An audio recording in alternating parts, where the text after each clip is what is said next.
Cuando mi hijo me dijo que no sería bienvenida en su casa para Nochebuena, sonreí, subí a mi carro e hice una sola llamada. Para Año Nuevo había cancelado los pagos de su hipoteca y eso fue solo el comienzo de mi plan. La justicia tenía que ser restaurada y la arrogancia castigada. No van a creer lo que hice después. Antes de continuar, si quieren escuchar más historias como esta que les van a cambiar la perspectiva sobre la familia y las relaciones, suscríbanse al canal. Aquí compartimos experiencias reales que nos enseñan lecciones de vida, que nos hacen pensar y aprender algo nuevo cada día. Y cuéntenme en los comentarios desde qué ciudad o país están escuchando. Me encanta conocer a cada persona que acompaña este canal. Podría hacer mis famosos tamales este año, le dije a Miguel acomodándome más profundo en su sillón de piel, el que tiene el relleno de frijoles que a tu papá tanto le gustaba. ¿Te acuerdas como siempre decía que eran mejores que los de tu abuela? Las palabras flotaron en el aire tibio entre nosotros, mezclándose con el aroma de las velas francesas caras de Alejandra. Miguel se movió a mi lado, su anillo de matrimonio capturando la luz del árbol de Navidad de 3 metros. Algo en su postura cambió, los hombros jalándose hacia adentro como si se estuviera preparando para un golpe. Mamá, desafortunadamente no vas a ser bienvenida aquí para Nochebuena. Las palabras me pegaron como una bofetada física. Parpadeé segura de haber escuchado mal. ¿Qué quieres decir? ¿Por qué no sería bienvenida? Miguel no podía verme a los ojos. Su mirada se fijó en la mesa de mármol, la que lo ayudé a escoger la primavera pasada. Cuando Alejandra decidió que sus muebles viejos no eran lo suficientemente sofisticados. Los papás de Alejandra vienen y prefieren que no estés aquí. Mis manos se pusieron frías. Prefieren. Es más fácil así, mamá. Ya sabes cómo es su familia con las tradiciones. Tienen su propia manera de hacer las cosas. Su voz se hacía más pequeña con cada palabra, como si se estuviera encogiendo por dentro. Miré alrededor de la sala. Las cortinas de seda que pagué cuando Alejandra se quejó de la privacidad, los pisos de madera que salieron de mi segunda hipoteca, las molduras de corona que acabaron con mi tarjeta de crédito. Cada centímetro de esta casa llevaba mis huellas, mi sacrificio, mi amor por mi hijo, su propia manera. Repetí lentamente. ¿Y cuál es esa manera, Miguel? Él se encogió. Mamá, por favor, no hagas esto más difícil de lo que tiene que ser. A través del arco de la cocina pude ver la nueva batidora KitchenAid de Alejandra, la profesional que insistió que necesitaba para su fase de hornear para las fiestas que duró exactamente 3 semanas. 40,000 pesos de mi dinero ahí parados, probablemente usados 2 veces desde octubre. ¿Dónde voy a pasar Nochebuena entonces? La pregunta salió más silenciosa de lo que pretendía. El rostro de Miguel se desplomó. Tal vez podrías, no sé, tal vez visitar a tía Rosa o podríamos hacer algo el fin de semana después. El fin de semana después. Como si Nochebuena fuera solo otra cita que se podía reprogramar por conveniencia. Me levanté mis rodillas protestando después de 8 años de cargar esta carga sola. Ya veo. Mamá, espera. Pero ya me estaba moviendo hacia la puerta, pasando las fotos familiares donde mi cara se volvía más pequeña y distante en cada marco. Pasando el closet que guardaba los abrigos de 5.000 pesos de Alejandra. Mi mano encontró la perilla, sólida y fría bajo mi palma. Hijo, dije sin voltearme. Dile a los papás de Alejandra, feliz Navidad. El aire de diciembre me pegó en la cara como una cachetada mientras caminaba hacia Mitsuru. Detrás de mí escuché a Miguel gritar mi nombre una vez, luego el suave clic de la puerta cerrándose. Final absoluto. Me senté en el asiento del conductor por un momento, motor apagado, viendo las luces navideñas titilar en las ventanas de casas, donde nunca sería bienvenida. Mi teléfono zumbó, probablemente Miguel queriendo arreglar las cosas con promesas vacías y culpa. No contesté. En lugar de eso, giré la llave y conduje hacia la oscuridad, dejando atrás el brillo cálido de la casa que había comprado, pero donde nunca pertenecería. Parte 2. Los números de la traición. La calefacción zumbaba contra el frío de diciembre mientras navegaba las calles familiares hacia casa. Colonia del Valle se extendía a mi alrededor, cada esquina del barrio guardando memorias de la mujer que solía ser, la que creía que la familia lo significaba todo, que daría su último peso para ver sonreír a su hijo. Esa mujer era una tonta. Me detuve en el semáforo en Insurgentes y Universidad, viendo a un padre joven cargar regalos de Navidad en su bocho. Sus hijos presionaban sus caras contra la ventana, el aliento empañando el vidrio con emoción. Una vez esos habían sido Miguel y yo antes de Alejandra, antes de que me convirtiera en nada más que un cajero automático ambulante con emociones inconvenientes, los números empezaron a rodar por mi cabeza como una máquina tragamonedas rota, 5,000 pes cada mes por 5 años. Mi calculadora se había rendido tratando de darle sentido la primavera pasada cuando finalmente sumé el total. 300,000 pesos más dinero del que Roberto y yo habíamos ahorrado para todo nuestro retiro. Ido, simplemente ido. Presioné el acelerador más fuerte de lo necesario cuando el semáforo se puso verde. El Suru respondió con un rugido que igualaba mi humor. Calle Medellín. Ahí fue donde refinancié mi casa, nuestra casa de Roberto y mi para cubrir su enganche. El funcionario del banco me había mirado con lástima que no reconocí en ese momento. Señora Morales, ¿está segura de esto? Está poniendo mucho en riesgo por la inversión de alguien más. La inversión de alguien más. No el futuro de mi hijo. No la seguridad de mi familia, la inversión de alguien más. Avenida Coyoacán, el banco donde saqué una segunda hipoteca cuando Miguel perdió su trabajo hace 2 años. Solo temporal, mamá. Solo hasta que me ponga de pie otra vez. Alejandra había estado parada detrás de él, su bolsa palacio de hierro de 15,000 pesos colgando del hombro, asintiendo comprensivamente mientras calculaba mentalmente cuánto valía mi desesperación. Nada resultó ser. Mi desesperación no valía nada para ellos. Llegué a mi cochera, la del concreto agrietado que no podía permitirme arreglar porque cada peso extra desaparecía en su fantasía suburbana perfecta. La luz del pórtico parpadeó. Otra reparación que había estado posponiendo. Adentro la casa se sentía hueca sin la risa de Roberto, sin el calor de las reuniones familiares que nunca volverían a pasar. Mi teléfono sonó mientras buscaba mis llaves, el tono agudo rebotando en las paredes vacías. El nombre de Alejandra brilló en la pantalla, probablemente queriendo explicar por qué no era lo suficientemente buena para las sensibilidades delicadas de sus papás. Momento perfecto. Había estado esperando 5 años para tener esta conversación. Contesté al cuarto timbrazo, dejándola esperar lo suficiente para preguntarse si iba a contestar. Carmen. La voz de Alejandra boteaba con dulzura falsa, el mismo tono que usaba cuando me pedía que cubriera su recibo de luz o impuestos prediales. Escuché sobre el pequeño malentendido con Miguel. Malentendido. Me recargué contra mi mostrador de cocina todavía usando mi abrigo. No creo que haya ningún malentendido. Alejandra, dejaste tu posición bastante clara. Mira, sé que esto parece duro, pero tienes que entender la perspectiva de mis papás. Son gente muy tradicional. Esperan cierta atmósfera durante las fiestas.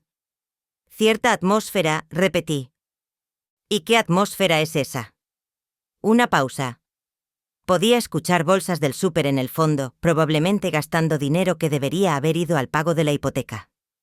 Dinero que era mi responsabilidad aparentemente. Bueno, no están acostumbrados a tu tipo de comida. Toda esa comida picosa mexicana y música fuerte. Y francamente, Carmen, son gente educada, esperan conversaciones sobre eventos actuales, literatura, arte, ya sabes. Las palabras pegaron más fuerte que un golpe físico.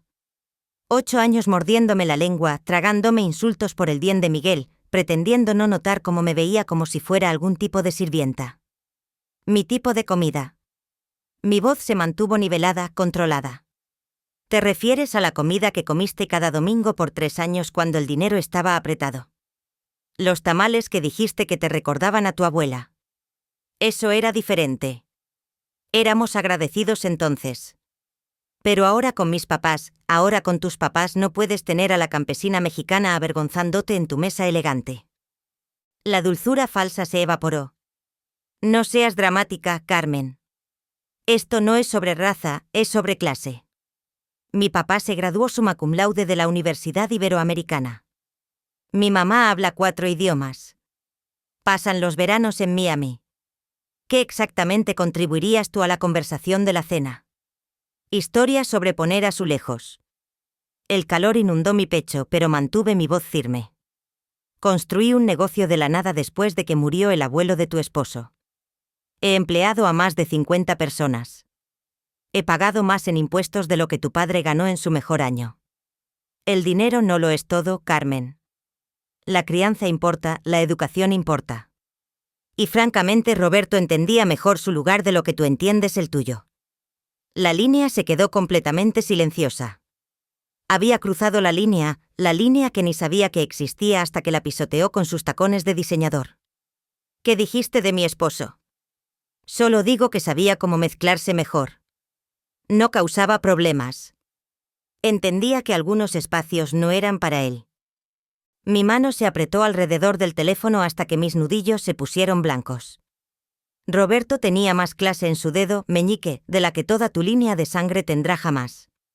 Oh, por favor. Era un albañil que tuvo suerte. Al menos tenía el buen sentido de quedarse callado sobre eso. Alejandra. Mi voz bajó a algo que no reconocí. Quiero que escuches muy cuidadosamente. Esta conversación se acabó. Terminamos de fingir ser familia. No puedes, simplemente terminamos. Repetí y colgué. Puse el teléfono cuidadosamente en el mostrador, mis manos sorprendentemente firmes. A mi alrededor, la cocina se sentía diferente, más pequeña, pero de alguna manera más limpia, como si se hubiera levantado un peso del aire mismo. Caminé a mi escritorio en la esquina, saqué la carpeta manila que había estado evitando por meses, estados de cuenta bancarios, papeles de hipoteca, 5 años de transferencias automáticas que me habían sangrado hasta secarme mientras ellos vivían como realeza. Era hora de parar la hemorragia. Parte 3. La primera decisión. Cancelando la hipoteca. Los documentos se extendieron sobre mi mesa de cocina como evidencia en una escena del crimen. 5 años de estados de cuenta bancarios, cada uno mostrando la misma transferencia automática. 5.000 pesos el 15 de cada mes desapareciendo de mi cuenta hacia la de ellos. Un rastro de papel de mi propia estupidez. Saqué mi calculadora y empecé a sumar. El primer año 36,000, el segundo año otros 36,000. Para el tercer año había dejado de comprarme ropa nueva. El cuarto año había empezado a comprar en tiendas de descuento. Este año, el quinto año, había estado comiendo tortas de frijoles para el almuerzo para llegar a fin de mes. 300,000 pesos. Sin contar el enganche, sin contar las veces que cubrí sus servicios cuando la adicción a las compras de Alejandra se salió de control. Sin contar el techo nuevo, el jardín, los muebles que eran esenciales para su estilo de vida. Me recargué en mi silla viendo los números hasta que se borraron.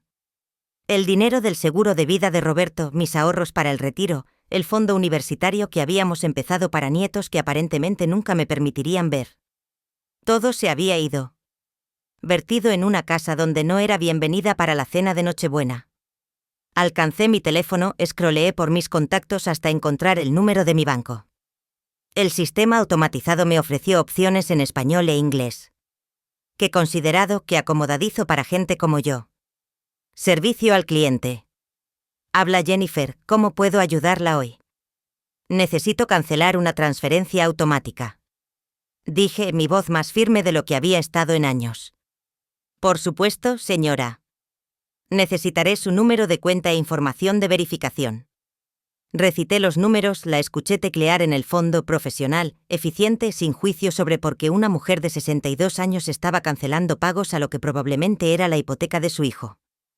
Veo la transferencia a la que se refiere, señora Morales. 5.000 pesos mensuales a Banco Azteca.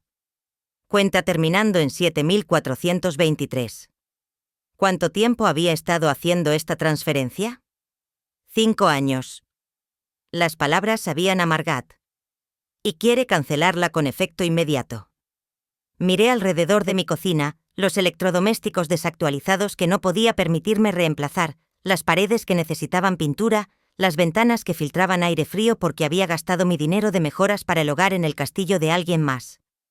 Con efecto inmediato confirmé, listo, la transferencia ha sido cancelada. ¿Hay algo más en lo que pueda ayudarla hoy? No dije, sorprendiéndome de lo bien que se sintió la palabra. No, eso es todo. Colgué y me senté en el silencio repentino de mi casa.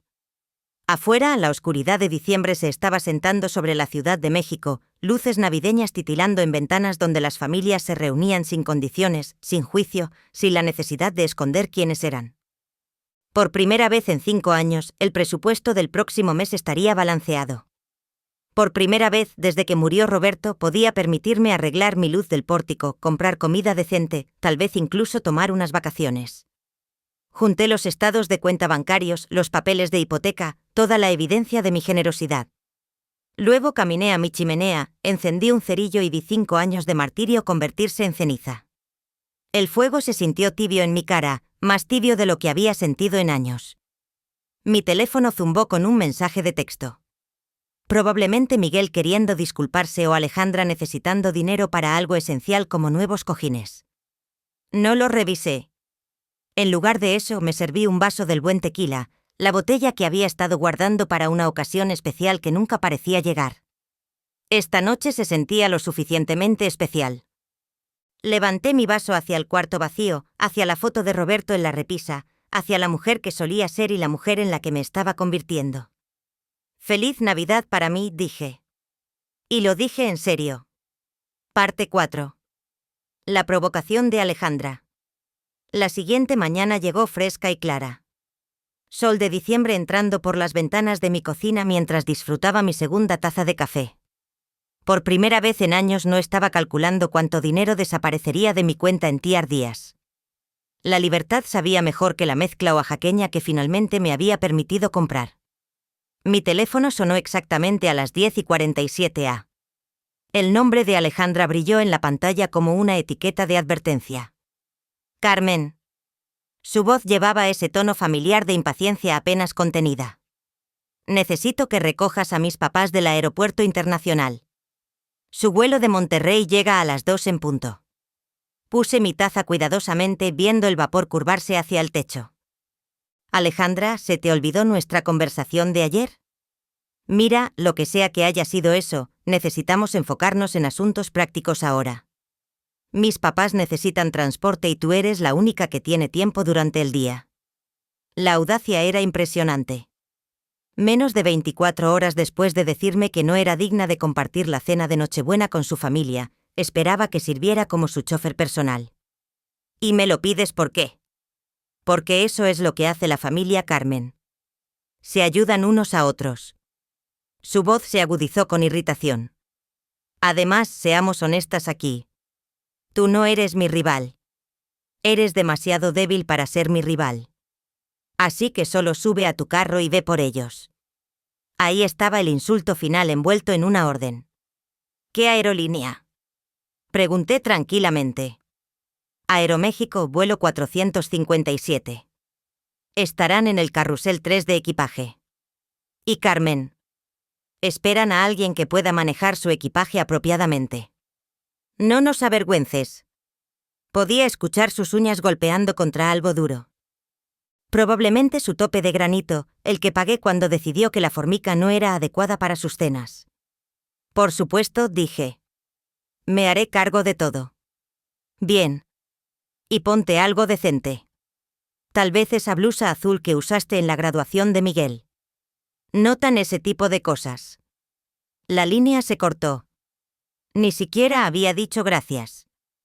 Me recargué en mi silla viendo la pantalla en blanco de mi teléfono. 2 en punto, vuelo 4007, carrusel 3. Miré el reloj de pared arriba de mi fregadero. 10:52 de la mañana. Tiempo de sobra. Me serví otra taza de café, añadí una cucharada extra de azúcar y abrí el crucigrama de ayer que no había terminado. 7 horizontal, gratificación retrasada, 12 letras. La respuesta eventualmente me llegaría. Parte 5.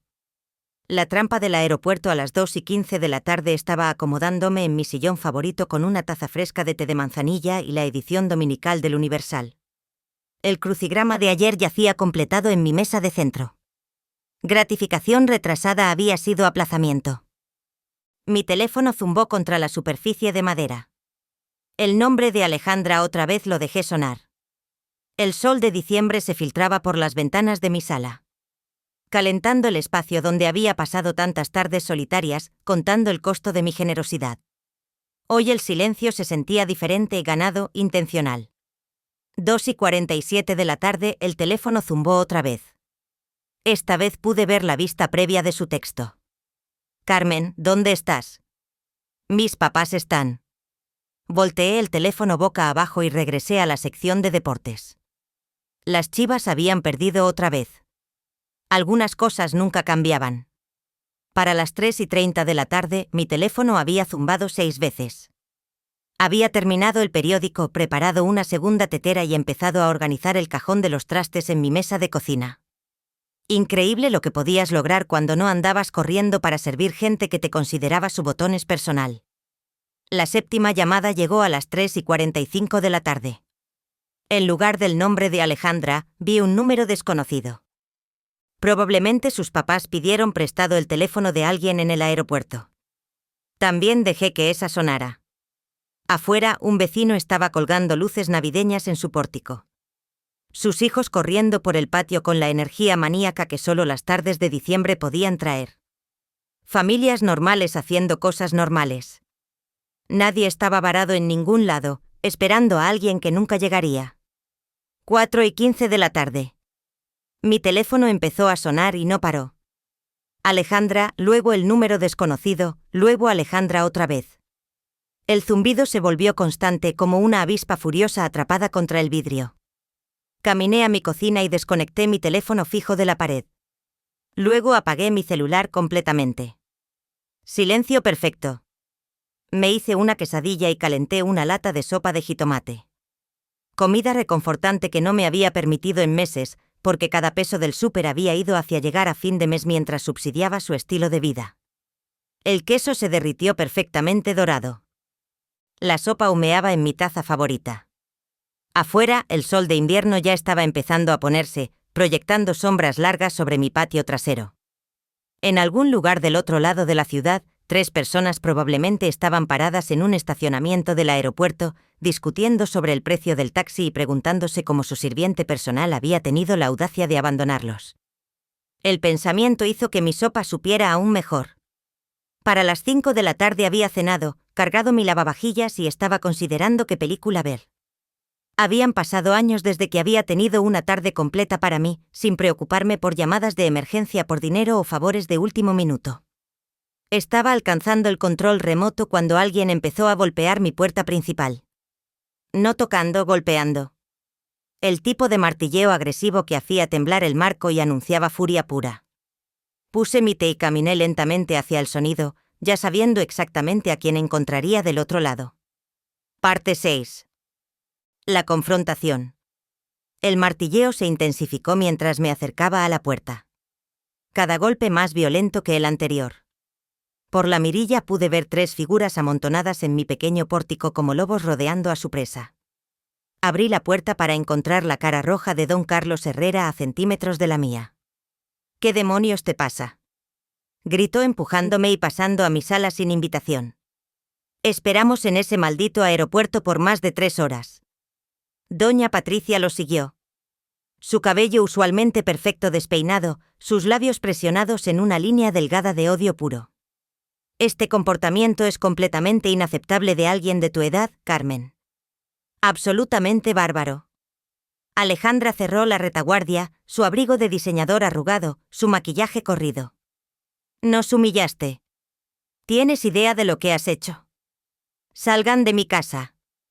Mi voz cortó a través de su coro de rabia como una cuchilla. Se detuvieron a media diatriba sorprendidos por el acero en mi tono. Perdón. La cara de Carlos pasó de roja a morada. Esta es mi casa, dije tranquilamente sin moverme de mi posición junto a la puerta. Y quiero que se vayan ahora. Patricia se adelantó, su voz goteando con la condescendencia que había perfeccionado durante décadas de mirar por encima del hombro a gente como yo. Carmen, claramente no entiendes la magnitud de tu error. Mi esposo tiene conexiones por toda esta ciudad, conexiones de negocios, conexiones sociales. No puedes tratar así a gente como nosotros y esperar. Esto fue una lección para ustedes, interrumpí sosteniendo su mirada firmemente. Una lección sobre su arrogancia excesiva y su maltrato de gente que consideran por debajo de ustedes. La boca de Alejandra se abrió.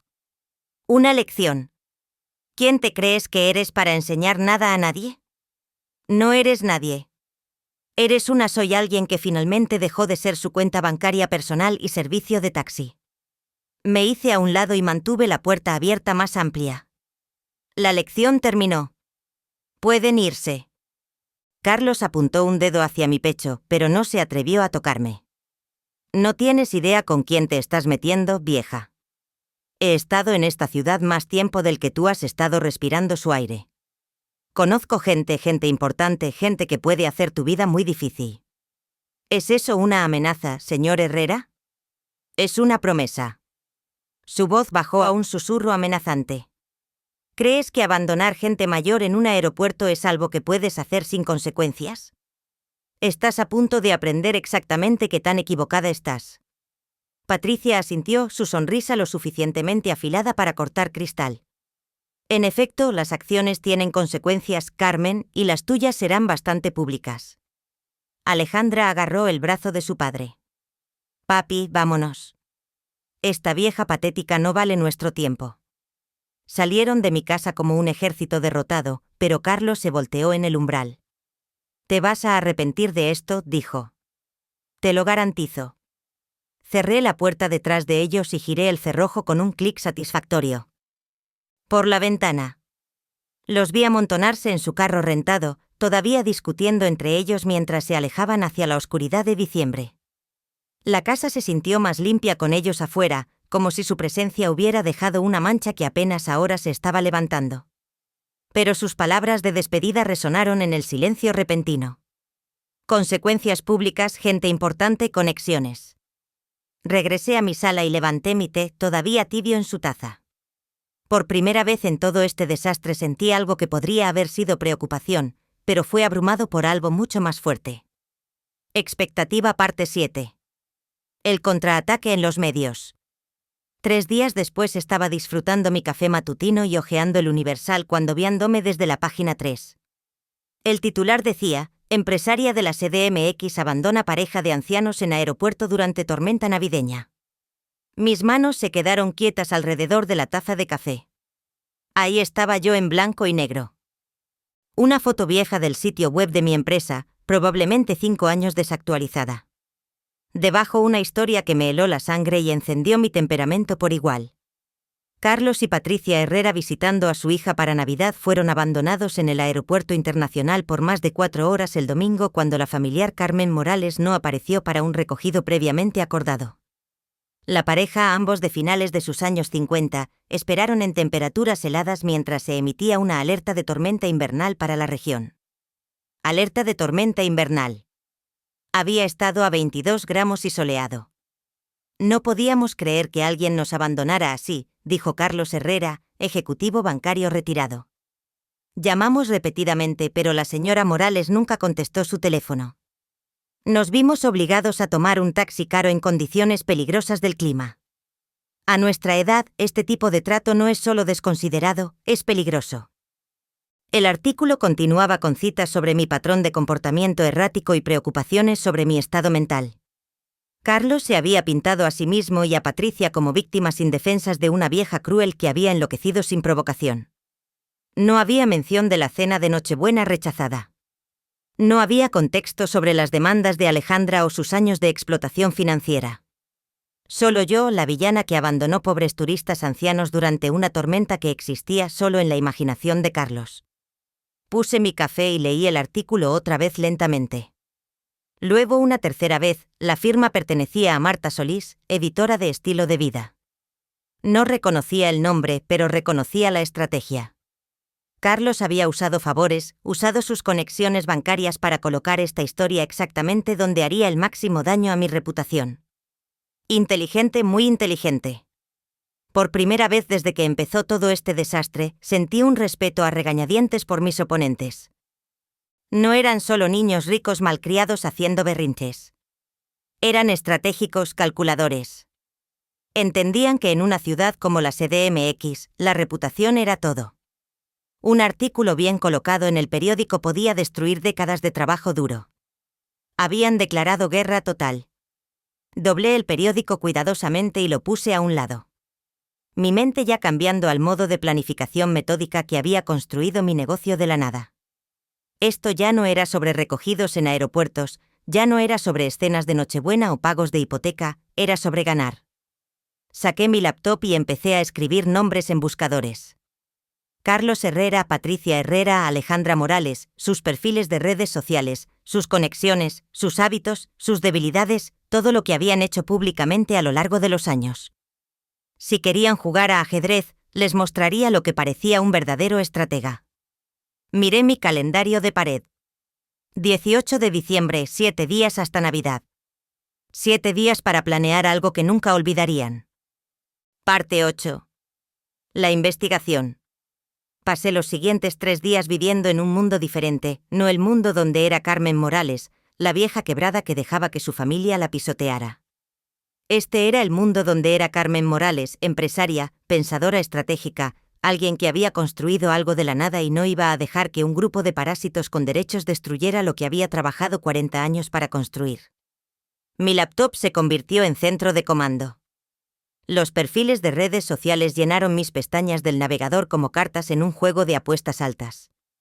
Carlos Herrera, gerente retirado del Banco Nacional, miembro del Club de Golf Chapultepec, tesorero de la Asociación de Líderes Empresariales del Centro. Un hombre que había pasado su carrera en posiciones de confianza e influencia, un hombre con mucho que perder. El Instagram de Patricia pintaba una imagen perfecta de vida refinada, almuerzos de caridad, catas de vino, fotos de vacaciones en Cancún etiquetadas con bienis vida bendecida. Cada post cuidadosamente curado para proyectar éxito y sofisticación. Comentarios de amigas elogiando su gusto elegante y estilo de vida inspirador. Todo construido sobre el dinero de otra gente, incluyendo el mío. El timeline de Facebook de Alejandra contaba la historia real, posts sobre nuestra hermosa casa con fotos de la cocina que había pagado, check-ins en restaurantes caros durante los meses cuando cubrí sus recibos de servicios. Una actualización de estado de la semana pasada. Tan emocionada por la cena navideña con familia, no puedo esperar a mostrar nuestras habilidades como anfitriones, nuestras habilidades, nuestra casa, nuestro éxito. El narcisismo era impresionante, pero fue el perfil de LinkedIn de Miguel el que me dio la pieza final que necesitaba. Sus actividades recientes mostraban una nueva conexión. Marta Solís, editora de Estilo de Vida en El Universal. La misma Marta Solí, que había escrito el trabajo de Hacha sobre mí. Me recargué en mi silla de escritorio viendo la evidencia extendida por mi pantalla. Esta gente había cometido 3 errores críticos. Primero, me habían subestimado completamente. Segundo, habían hecho público su ataque, lo que significaba que podía hacer público mi respuesta. Tercero, habían documentado todo su estilo de vida privilegiado en línea, creando un catálogo perfecto de hipocresía. Abrí un nuevo documento y empecé a escribir. No una respuesta a su ataque mediático, algo mucho mejor, una cronología. 5 años de apoyo financiero documentado con estados de cuenta bancarios, recibos y cheques cancelados. El enganche para su casa, 120,000 pesos de mi préstamo de capital de vivienda. La renovación de cocina cuando Alejandra decidió que las superficies de granito eran esenciales, 45,000 pesos de mi tarjeta de crédito, 60 pagos mensuales de hipoteca de 5,000 pes cada uno, 300,000 es y contando $500,000 de pesos, más de lo que había gastado en mí misma en la última década. Mi teléfono zumbó con un texto de un número que no reconocí, probablemente Alejandra intentando un nuevo ángulo. Lo ignoré y seguí trabajando. Para la tarde tenía todo organizado en una carpeta manila lo suficientemente gruesa para ahogar a un caballo. Estados de cuenta bancarios, recibos, fotos descargadas de sus redes sociales, mostrando compras que había financiado, una copia impresa del artículo del periódico con mis notas escritas a mano en los márgenes, documentando cada mentira y distorsión. Miré mi calendario de pared. El 24 de diciembre estaba encerrado en un círculo rojo, no porque fuera Navidad, sino porque era el día perfecto para la justicia. Según los eventos de Facebook de Alejandra, estaban organizando una cena navideña para 12 personas, familia, amigos, vecinos, miembros de su círculo social, el tipo de gente que lee El Universal y forma opiniones basadas en lo que ven ahí. El tipo de gente que merece saber la verdad. Cerré mi laptop y caminé a mi cocina, donde había dejado mi buena cámara, la que compré años atrás para documentar sitios de trabajo para mi negocio. Era hora de ponerla a trabajar documentando algo completamente diferente. Mañana era Nochebuena. Mañana Carlos Herrera y su familia iban a aprender qué pasaba cuando le declarabas la guerra a alguien que realmente sabía pelear. Parte 9. La justicia de Nochebuena. La mañana de Nochebuena amaneció gris y fría. El tipo de día de invierno capitalino que te hace agradecer las casas calientes y las reuniones familiares. Lástima que no sería bienvenida en ninguna de las dos, pero tenía otros planes. Puse mi evidencia como un abogado preparándose para un juicio. Estados de cuenta bancarios organizados por año, cada pago mensual resaltado en amarillo. Recibos arreglados cronológicamente mostrando el patrón de mi apoyo para su estilo de vida. Fotos impresas de sus redes sociales, las joyas nuevas de Alejandra, sus fotos de vacaciones, las decoraciones navideñas caras adornando actualmente la casa que las había ayudado a mantener. Todo copiado 12 veces, uno para cada invitado a cenar. El artículo del periódico fue arriba de cada pila. Mis notas de pluma roja visibles en los márgenes. Mentira. Escrito junto a las citas de Carlos sobre clima peligroso. Falso al lado de la afirmación sobre mi comportamiento errático. Falta contexto resaltado donde habían fallado en mencionar 5 años de apoyo financiero. Me vestí cuidadosamente con mi mejor vestido, el negro que había usado al funeral de Roberto, planchado y listo para otro tipo de despedida. Hoy me estaba despidiendo de la mujer que había sido tapete para su familia. Esta noche sería alguien que comandaba respeto. A las 6:30 de la tarde cargué mi portafolio con los paquetes de evidencia y manejé a Santa Fe. Su casa brillaba con luz cálida, Carlos llenando la entrada y alineándose en la calle. Por las ventanas frontales podía ver figuras moviéndose alrededor del comedor. Alejandra haciendo de anfitriona en la casa que mi dinero había ayudado a comprar. Me estacioné al otro lado de la calle y revisé mi reloj. 6:45, momento perfecto. Lo suficientemente tarde para que todos estuvieran sentados para la cena, lo suficientemente temprano para que todavía estuvieran en el plato principal. No había escape fácil para nadie. La puerta principal estaba sin seguro. Por supuesto, a Alejandra le encantaba presumir lo seguro que era su vecindario. Como no necesitaban preocuparse por la seguridad, como la gente en áreas más rudas. Me dejé entrar silenciosamente, el aire tibio pegándome en la cara junto con los sonidos de risa y conversación del comedor. Pero querida, así no es como hacemos las cosas en nuestra familia, estaba diciendo Patricia seguido de más risa. Nuestra familia. Después de todo lo que habían hecho para excluirme de ella, caminé al comedor cargando mi portafolio. 12 caras se voltearon hacia mí con expresiones que iban de sorpresa a horror. Alejandra se congeló con su copa de vino a medio camino a sus labios. La cara de Miguel se puso pálida. Carlos y Patricia parecían como si hubieran visto un fantasma. Buenas tardes todos, dije calmadamente poniendo mi portafolio en su aparador de mármol. Espero que no les moleste que me una a su celebración navideña. Alejandra encontró su voz primero. Carmen, esto es completamente inapropiado. Necesitas irte inmediatamente. En realidad, dije abriendo mi portafolio y sacando la primera pila de papeles. Creo que sus invitados merecen saber quién realmente pagó por esta cena, esta casa y este estilo de vida que han estado presumiendo. Una mujer que no reconocía, probablemente una de las amigas de caridad de Patricia, se inclinó hacia adelante con curiosidad. ¿De qué está hablando Alejandra? ¿Está teniendo algún tipo de episodio? Dijo Alejandra rápidamente. Miguel llama a alguien, pero ya me estaba moviendo alrededor de la mesa, poniendo un paquete de documentos frente a cada invitado. Aquí están los registros bancarios, dije conversacionalmente. 5 años de apoyo financiero, 300,000 pesos solo en pagos de hipoteca, más el enganche, renovaciones, muebles, electrodomésticos, todo lo que ven a su alrededor. El cuarto se quedó silencioso excepto por el susurro de papeles, mientras 12 personas empezaron a examinar la evidencia. Vi sus caras cambiar mientras absorbían los números, las fechas, la prueba innegable de mi generosidad y su engaño. Esto es, empezó un hombre. Luego se detuvo mirando un estado de cuenta bancario. Indignante terminó la mujer al otro lado de él. Alejandra, ¿por qué no nos dijiste nada de esto? La compostura perfecta de Alejandra se estaba agrietando. Es más complicado de lo que parece. Carmen se ofreció voluntariamente a ayudarnos. Nunca pedimos. En realidad interrumpí sacando el artículo del periódico. Hablemos de lo que sí pidieron y lo que le dijeron a los medios sobre mí. La temperatura en el cuarto pareció bajar 10 gramos. Puse copias del artículo del periódico en la mesa. Viendo mientras los invitados a cenar, reconocían mi foto de la historia despectiva que había salido 3 días antes. Ahora, dije, mi voz llevándose claramente por el silencio repentino. Hablemos de los verdaderos manipuladores en esta familia. La cara de Carlos había pasado de roja a cenicienta. Patricia se sentó rígida en su silla, su copa de vino olvidada en su mano. El señor Herrera aquí usó sus conexiones bancarias para plantar esta historia.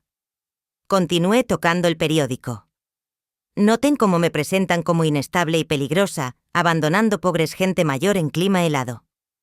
Un hombre de cabello gris en un suéter caro levantó la vista del artículo. Carlos, ¿de qué se trata esto? El clima estaba a 22 grados y soleado, dije antes de que Carlos pudiera responder. Y no eran turistas varados, eran los papás de Alejandra viniendo a la cena navideña de la que me habían prohibido asistir porque no era lo suficientemente buena para su compañía. Patricia finalmente encontró su voz. Eso no es, nunca dijimos. Nunca dijeron que Patricia.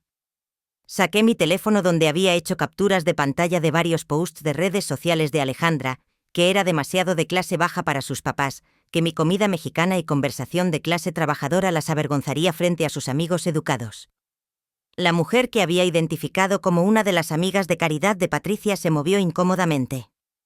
Patricia, seguramente no dijiste, está torciendo todo. Balbuceó Carlos, pero su voz carecía de convicción. Esta mujer tiene serios problemas de salud mental. El estrés del envejecimiento, problemas financieros. Problemas financieros. Casi me reí. Señor Herrera, he estado apoyando a su hija y yerno a razón de casi 6,000 pesos al mes por 5 años. Los únicos problemas financieros aquí son los que están a punto de tener. Me volteé para dirigirme a toda la mesa.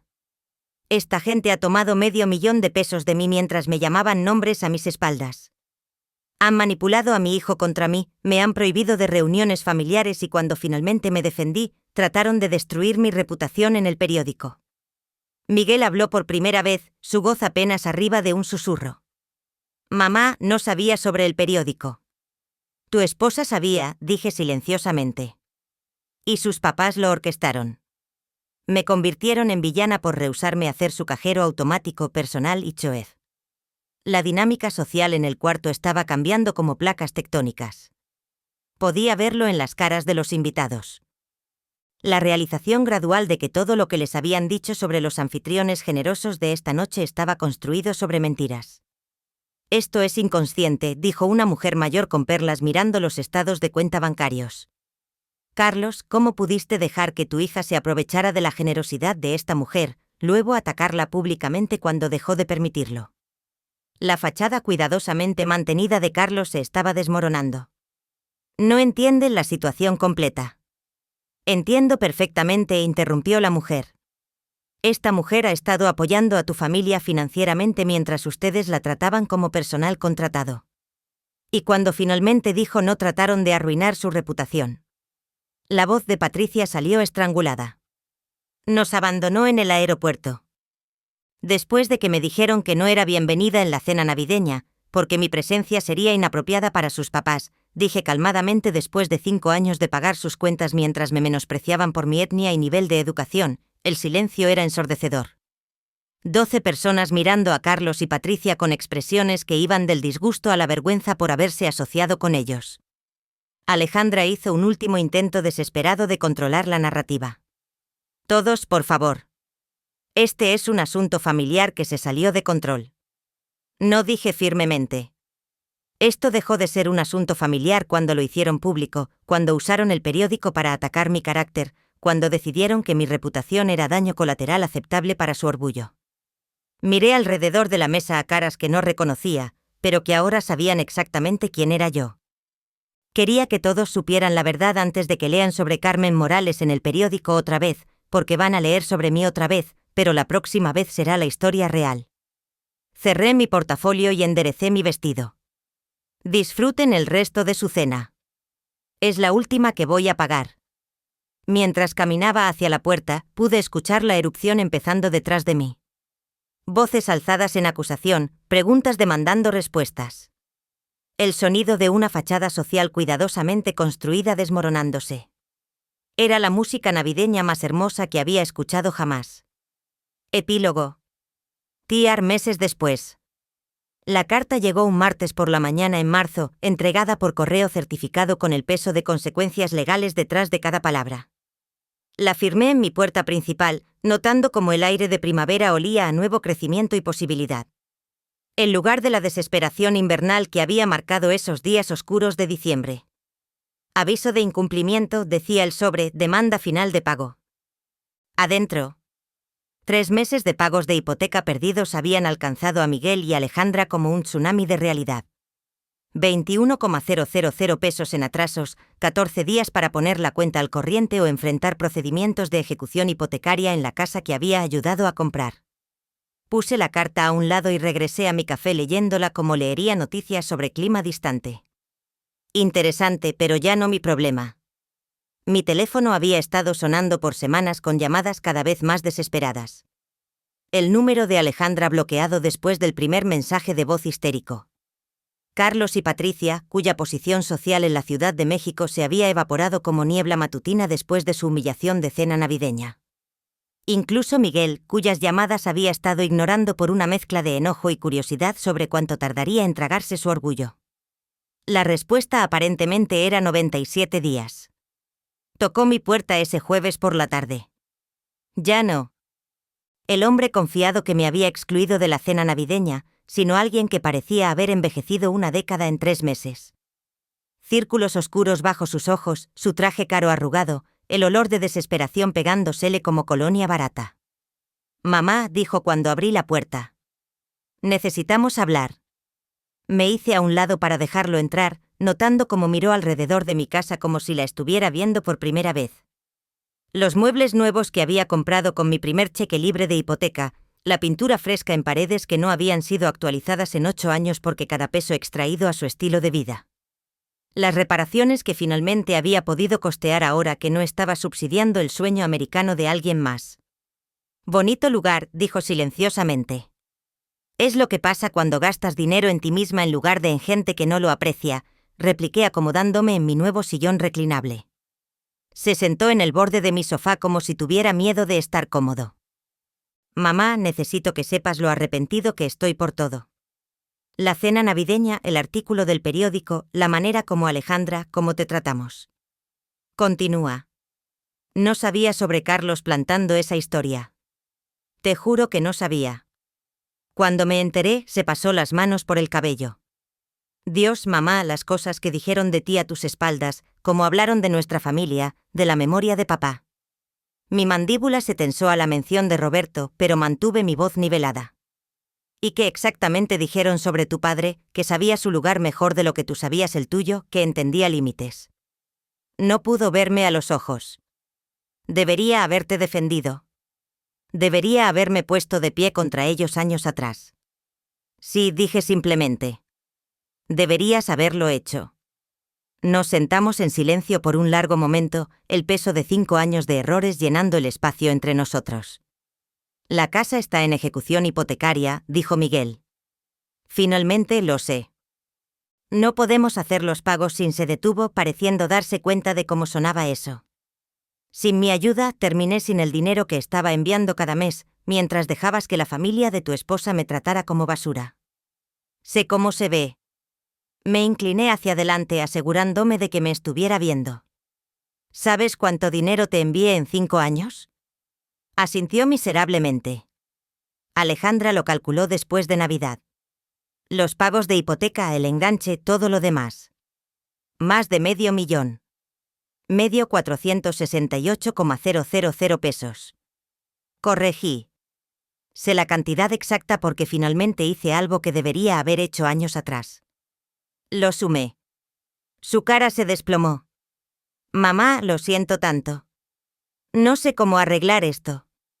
No puedes arreglarlo, hijo. Ese dinero se fue. Pero más importante, esos años se fueron. 5 años cuando podría haber estado construyendo una relación contigo en lugar de financiar la vida de fantasía de tu esposa. Lo sé, lo sé. Ahora me miró con algo que podría haber sido esperanza. Pero tal vez podríamos empezar de nuevo. Tal vez hay una manera de me estás pidiendo que reanude los pagos de hipoteca.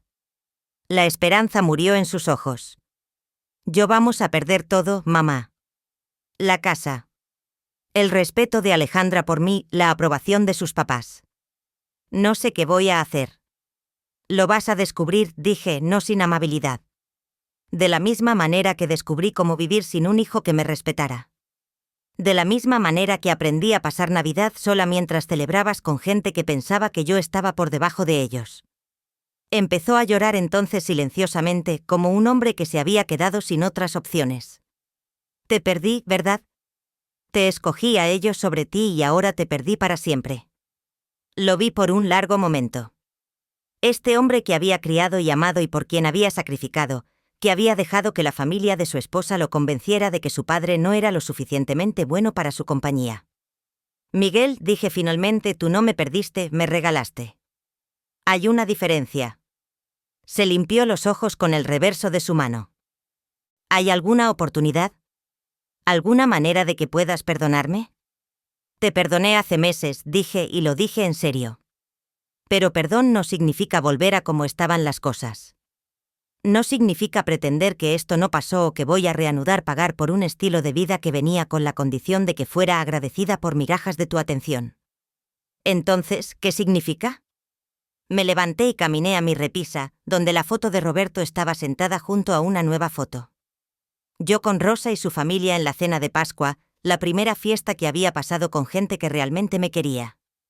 Significa que si quieres una relación conmigo, tendrás que construirla desde cero. Significa mostrarme respeto en lugar de exigir que me lo gane. Significa tomar decisiones basadas en lo que está bien, no en lo que es conveniente. Me volteé hacia él y significa que la próxima vez que alguien, tu esposa, sus papás, cualquiera, trate de excluirme de reuniones familiares, recordarás quién realmente actúa como familia. Asintió lentamente, entendiendo tal vez por primera vez que el respeto no era algo que podías dar por sentado. La casa, preguntó silenciosamente. Ya no es mi problema. Me senté otra vez, sintiéndome más ligera de lo que había estado en años. Eres un hombre adulto, Miguel. Resuélvelo como lo hacen los hombres adultos. Consigue un trabajo que pague lo suficiente para cubrir tus cuentas. Vende la casa y compra algo que puedas costear. Deja de vivir más allá de tus medios y de esperar que otra gente subsidie tus decisiones. Se levantó lentamente, sus hombros derechos por primera vez desde que había llegado.